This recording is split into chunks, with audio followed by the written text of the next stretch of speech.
कभी नहीं किया जा सकता। यहाँ पे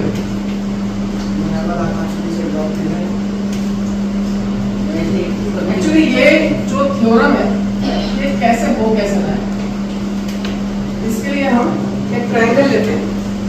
ट्रायंगल है ABC जिसमें हम कंस्ट्रक्ट करेंगे draw ED, draw ED, draw CD, draw CD parallel to AB। हमें कंस्ट्रक्ट ऐसा करना है कि CD और AB क्या हो जाए, पैरेलल हो जाए। हम लिखेंगे एक्सटेंड EF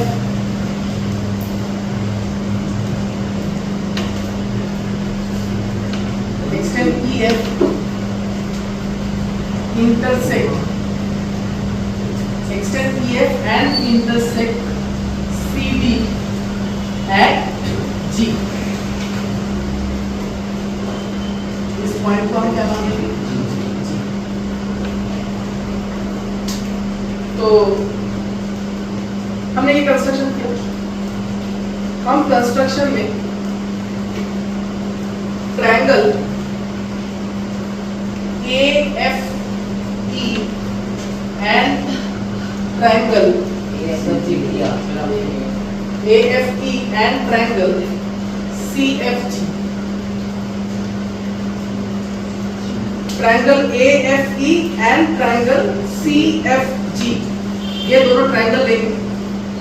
इन दोनों ट्रायंगल में अच्छा, कंस्ट्रक्शन करने से पहले हमें प्रूफ क्या करना है? कंस्ट्रक्शन करने से पहले मैंने गिवन और प्रूफ नहीं लिखा। गिवन में हमें बोल दिया है कि हाँ AB parallel to CD। Given में बोल दिया है कि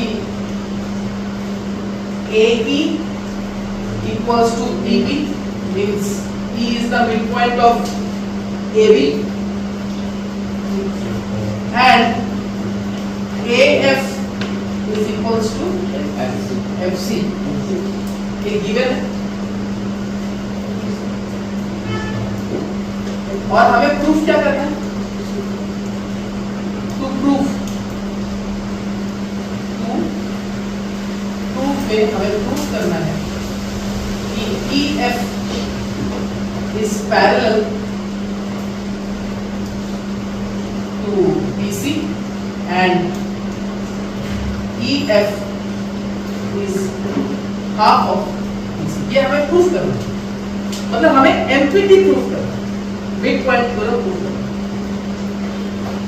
AE is equals to EB, AF equals to FC, यानी B यानी E मिड पॉइंट है AB का, F मिड पॉइंट है AC का। हमें प्रूफ करना है कि EF is parallel to BC and EF is half of BC। ये हमें प्रूफ करना है, जिसमें हमने कंस्ट्रक्ट किया है कि हमने CD को AB से पैरेलल किया है और EF को इस तरीके से एक्सटेंड किया है कि वो CD पे कट कर रहा है एट पॉइंट G। यहाँ पे हम ट्रायंगल लेंगे, triangle AFE and triangle CFG, AFE CFG, जिसमें AF is equal to FC। क्यों? गिवन है, क्वेश्चन में दिया हुआ था।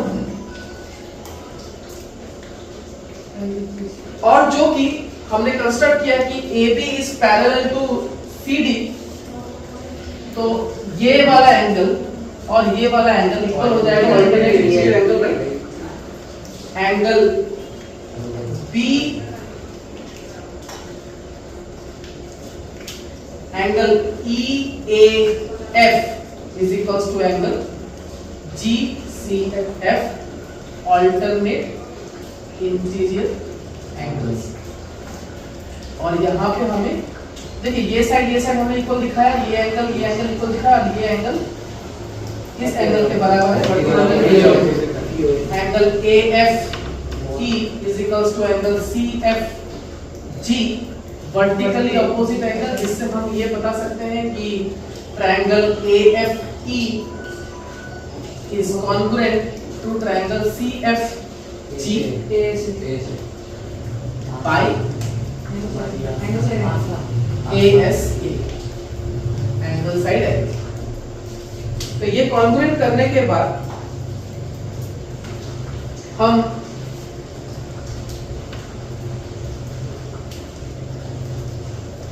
क्या करें, जो ये साइड हमें पैरेलल दिखे, ये दोनों पैरेलल दिखे, ये दोनों पैरेलल दिखने के लिए एमपीटी में इस दोनों को अगर हमें पैरेलल दिखाना है तो ये एंगल इक्वल हो जाएगा सीपी सीपी, ठीक है, तो पैरेलल था ही।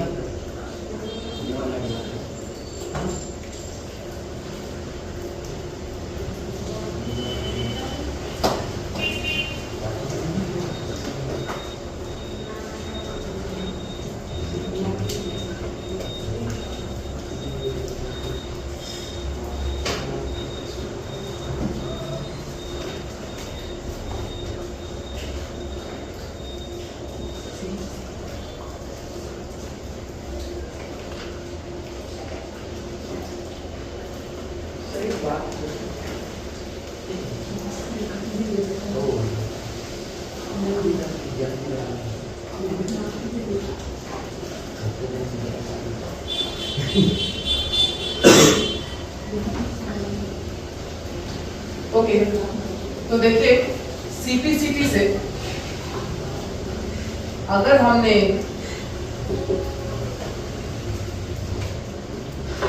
हम इन दोनों ट्रायंगल में ये दोनों साइड इक्वल दिखा सकते हैं। Yes sir.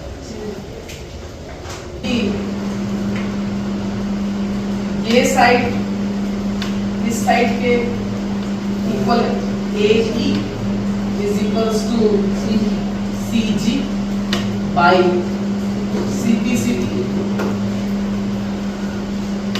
ये है इक्वेशन 1।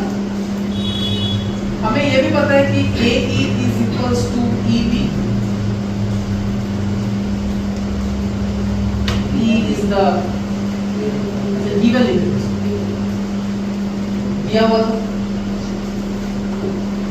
ये है second. From equation 1 and 2 we get, देखिए अगर AE के इक्वल CG है और AE के इक्वल EB भी है तो हम EB is equals to CG कह सकते हैं, and EB already parallel to CG क्यों? by construction. हमने अगर कंस्ट्रक्शन किया, हमने कंस्ट्रक्शन से एक ही साइड को इक्वल भी दिखाया और पैरेलल भी दिखाया, तो EBCG क्या होगा? पैरेलल होगा। EBCG is a parallel because opposite side is equal and parallel। इससे फायदा क्या होगा? अगर हमने इसे पैरेललोग्राम दिखा दिया तो ये भी अगर पैरेलल है, ये भी इसके पैरेलल हो जाएगा, जिससे हम ये प्रूफ कर देंगे क्या हो गया, ये रहा EF is parallel to BC हो गया। ठीक है, तो हम लिखेंगे therefore EG is parallel to BC। क्यों?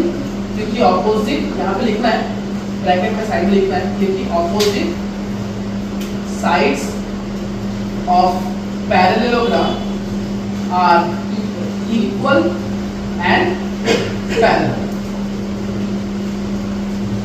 इक्वल हो गया, तो EG इक्वल भी है BC के, क्योंकि पैरेललोग्राम के साथ EG इक्वल भी है और पैरेलल भी है। अब एक बात देखिए, ये दोनों अगर इक्वल इक्वल है तो EF क्या है EG का? क्यों? क्योंकि E यहाँ पे आप लिख सकते थे, यहाँ पे हमने लिखा था, यहाँ पे हमें CPCP के द्वारा यहाँ पे लिख लेना चाहिए था कि EF is equal to FG by CPCP। हमें यहाँ पे ये इक्वल दिखाना चाहिए था। इक्वल होने के कारण EF is half of EG। अगर EF FG के बराबर तो EF हाफ ऑफ EG और EG किसके बराबर? BC। तो EF हाफ ऑफ BC। तो ये रहा एक प्रूफिंग और ये रहा एक। EG is parallel to BC and EF is half of BC। ये है MPT का प्रूफिंग और ये आपके एग्जाम में आएगा। टॉपिक है converse of MPT, mid point theorem का कन्वर्स, जिसमें AE EB के इक्वल हो जाए, यानी E is the midpoint of AB बोल दिया जाएगा। EF is parallel to BC, ये भी बोल दिया जाएगा। आपको प्रूफ क्या करना है कि F is the midpoint of AC। आपको ये प्रूफ करना है कि F AC का midpoint है, यानी AF is equals to FC, ये आपको प्रूफ करना है। इसके लिए हम कंस्ट्रक्ट करेंगे। कंस्ट्रक्शन में हम draw CD parallel to BE। हम यहाँ पर CD बनाएंगे जो कि AB के पैरेलल हो, AB के पैरेलल हो, and extend EF to intersect on CD at G।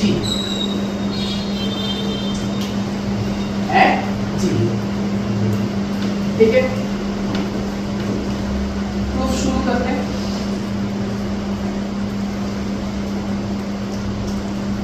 EF अगर पैरेलल है BC के, then EG is parallel to BC।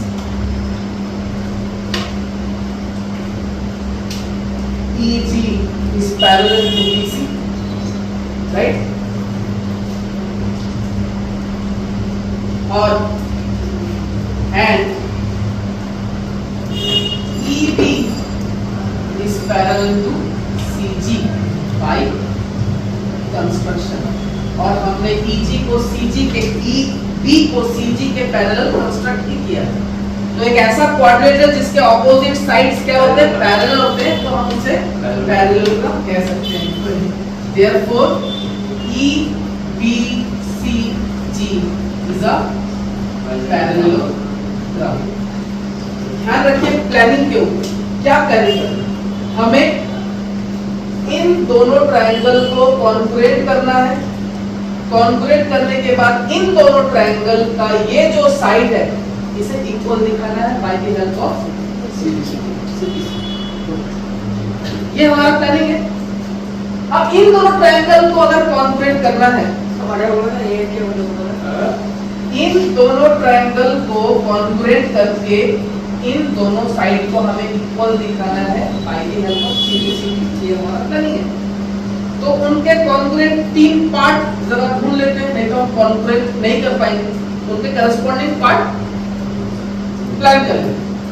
तो देखिए जो कि EGCB ये पैरेललोग्राम बन चुका है, तो ऑपोजिट साइड्स आर इक्वल, यानी EB is equal to CG, right? ये दोनों साइड इक्वल है क्योंकि ये पैरेललोग्राम है। और ये किसके इक्वल था? इसके इक्वल था। तो हम कह सकते हैं कि ये दोनों साइड भी इक्वल है, राइट? और एक्सियोम तो एक्सियोम 1 तो हो गई। और देखिए ये दोनों पैरेलल है तो अल्टरनेट इंटीरियर एंगल्स इक्वल होंगे। ये दोनों पैरेलल है तो ये ट्रांसवर्सल, तो ये एंगल भी इक्वल होंगे, अल्टरनेट इंटीरियर एंगल। तो हम एंगल साइड एंगल से दोनों ट्रायंगल को कॉन्फ्रेंट कर सकते हैं। तो लिखेंगे कि EB is equals to CGQ because opposite sides of parallelogram are equal। ये इक्वेशन 1। और हमने कहीं पे एक बताया था। और हाँ, EB AE के भी इक्वल है, क्यों? Given equation 2 from equation 1 and 2 AE is equal to CG। कह सकते हैं ये दूसरे बार से दूसरे बार ये लाइन कर EB is equal to CG, EB is equal to AE, তাহলে এই দুটো তো ইকুয়াল না, বুঝতে হবে কোনো চারা নেই। যদি তোমরা ভাবছো কি বুঝতে পারছি না ছেড়ে দে, কোনো চারা নেই। পেপারের মধ্যে থেকে 3 থেকে 4 মার্কসের কোশ্চেন হাত থেকে বেরিয়ে যাবে চোখের সামনে। আর ওটা যদি তোমরা কম্প্রোমাইজ করতে পারো আমিও ইজি আছি, অস্ট্রেলিয়া।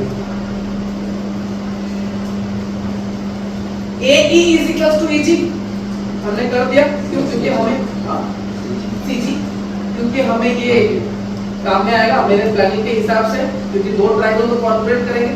तो चलिए शुरू करते हैं। In triangle AFE and triangle CFG में